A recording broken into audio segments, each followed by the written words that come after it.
Hi everyone, welcome back to my channel. So this is going to be a vlog of my trip to Prayagraj, Ayodhya and Banaras.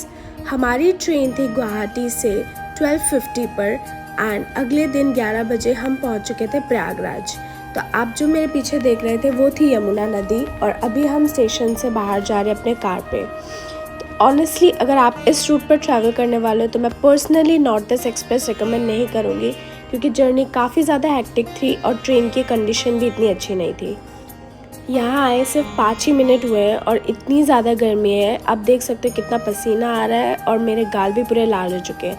गाड़ी में AC भी काम नहीं कर रहा था। तो अब हम स्टेशन से निकल चुके हैं त्रिवेणी संगम की तरफ। ये है प्रयागराज का व्यू। प्रयागराज को पहले इलाहाबाद के नाम से भी जाना जाता था और यहीं पर गंगा, यमुना और अदृश्य सरस्वती का पवित्र संगम माना जाता है। हम संगम पहुंच चुके हैं और सबसे पहले हम कपड़े ले रहे हैं ताकि स्नान के बाद चेंज कर सके। यहाँ बहुत ज़्यादा गर्मी है और अब हम बोट ढूंढने जा रहे हैं। तो अब हम जा रहे हैं संगम के बिल्कुल बीचों बीच डुबकी लगाने के लिए। हमने अपनी बोट ले ली है और दिस इज़ माई फैमिली।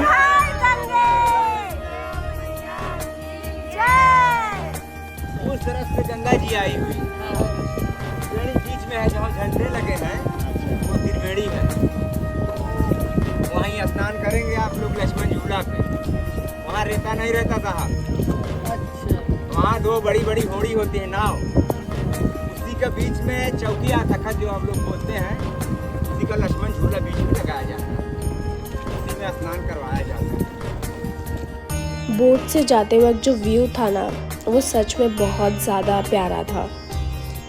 ये है माँ गंगा का सुंदर सा व्यू और यहाँ जितने भी लोग फूल और पूजा का सामान चढ़ाते हैं उन्हें शाम को साफ़ कर दिया जाता है ताकि नदी की सफाई बनी रहे। स्नान करने से पहले हमने त्रिवेणी संगम की पूजा की और उसके बाद पवित्र डुबकी लगाई। त्रिवेणी माता निवारण कीजिए, गंगा माता, सरस्वती माता, त्रिवेणी माता, दर्शन पाया, धन्य हुए हमारी जोड़ी रक्षा। डुबकी के बीच मेरी छोटी बहन रोने भी लग गई।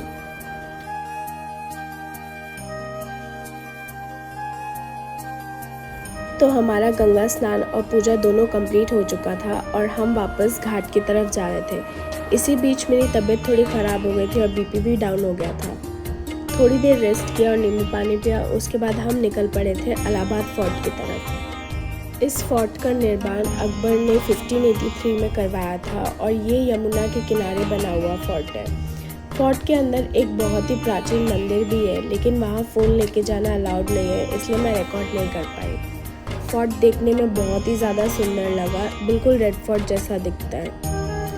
अब हम जा रहे थे बड़े हनुमान जी के मंदिर, जो इलाहाबाद फोर्ट के बिल्कुल ही पास है। इस मंदिर की सबसे खास बात यह है कि हनुमान जी लेटी हुई अवस्था में विराजमान है, जो बहुत ही रेयर देखने को मिलती है। ऐसा भी माना जाता है कि हनुमान जी की पूंछ ज़मीन के बहुत गहराई तक जाती है और आज तक उसका अंत किसी को नहीं मिला। यहाँ हनुमान जी को बहुत ही सुंदर तरीके से सजाया जाता है।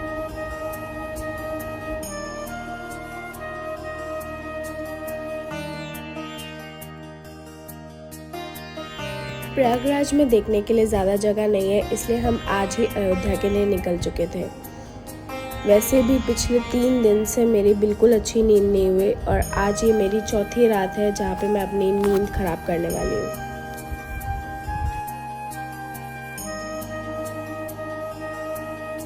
अभी रात के 11:50 हो रहे हैं और हम फाइनली अयोध्या पहुँच चुके हैं। होटल पहुँचते 12:30 बज चुके थे और अभी तक हमने कुछ नहीं खाया था। होटल में भी 12 बजे तक ही डिनर मिलता है और हमने पहले से इन्फॉर्म नहीं किया तो हमें कुछ मिला नहीं, इसलिए हम बाहर आए थे खाने के लिए। और जब तक खाना बन रहा था तब तक मैं अपना आइसक्रीम एंजॉय कर रही थी। तो अगले दिन मैं तैयार होकर जा रही थी हनुमानगढ़ी। ऐसा माना जाता है अयोध्या में भगवान राम जी के दर्शन करने से पहले हनुमान जी से आशीर्वाद और परमिशन लेना शुभ माना जाता है, इसलिए ज़्यादातर लोग सबसे पहले यहीं आते हैं। लेकिन तब तक बारिश शुरू हो गई थी, इसलिए हमने सोचा पहले ब्रेकफास्ट कर लेते हैं। तो हम गए श्री प्रसादम रेस्टोरेंट, जहाँ पे हमने खाया आलू paratha and honestly it was so good.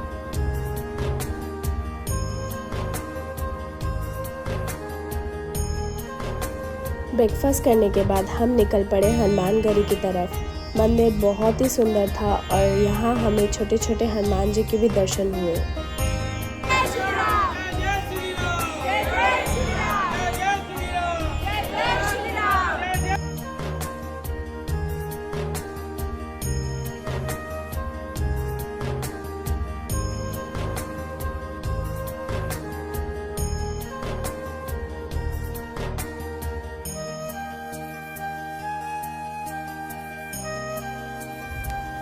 Hanumangarhi के बाद हम गए राजद्वार मंदिर, जो अयोध्या का सबसे प्राचीन मंदिरों में से एक माना जाता है।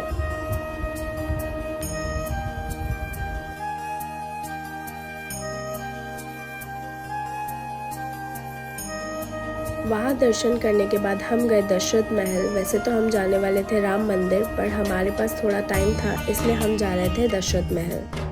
तो ऐसा माना जाता है कि यही राजा दशरथ जी का महल था और भगवान श्री राम ने अपना बचपन यही बिताया है। महल इतना सुंदर था कि सच बताऊं, देखकर लग ही नहीं रहा था कि ये इतना पुराना है। यहाँ की डेकोरेशंस और कलर्स बहुत ही खूबसूरत थे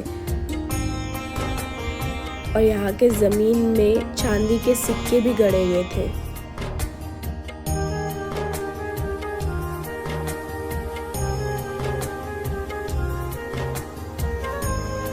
दशरथ महल में दर्शन के बाद हमने वहाँ की लस्सी ट्राई की और उसके बाद हम चल पड़े कनक भवन की तरफ। कनक भवन को अयोध्या का सबसे सुंदर मंदिरों में से एक माना जाता है। ऐसा कहा जाता है कि माता कैकेयी ने ये भवन माता सीता को शादी के उपहार के रूप में दिया था, लेकिन जब हम वहाँ पहुँचे तब दोपहर के करीब 1 बजे थे और मंदिर बंद हो चुका था। इसलिए हमने डिसाइड किया कि पहले रामलला का दर्शन करते हैं, उसके बाद हम वापस आएंगे। बीच रास्ते में हमें ये प्यारी सी झांकी भी देखने को मिली थी।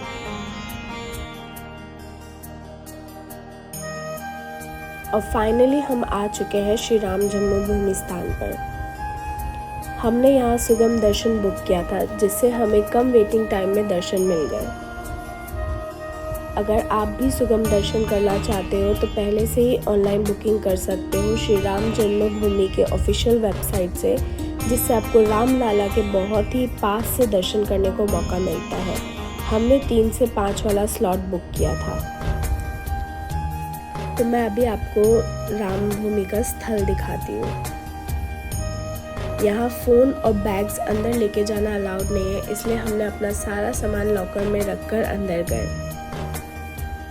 काफ़ी अच्छा दर्शन हुआ और सच बताऊं, रामलला के दर्शन के बाद मेरी नज़र हट ही नहीं रही थी। इतने सुंदर लग रहे थे राम जी। मंदिर की हर एक कार्विंग, हर एक डिटेल इतनी खूबसूरती से बनाई गई है, शब्द ही नहीं है। One of the best experience ever. Ramlalla के दर्शन के बाद हम निकल पड़े थे नागेश्वर मंदिर की तरफ। ऐसा माना जाता है कि मंदिर की स्थापना राम जी के पुत्र कुश ने करवाई थी और अयोध्या का सबसे प्राचीन शिव मंदिरों में से एक है।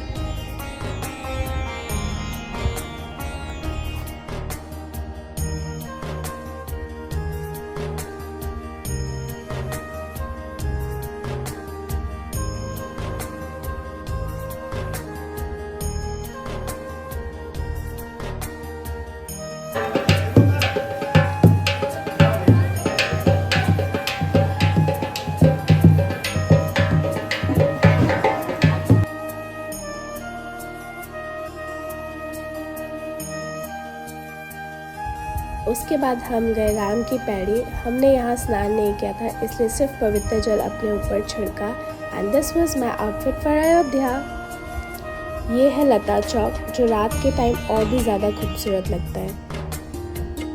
अयोध्या की सड़कों और दीवारों पर रामायण का बहुत सुंदर पेंटिंग्स बना हुआ था। बस ऐसा लग रहा था कि पूरा शहर राम जी के नारे लगा रहा हो, जय श्री राम।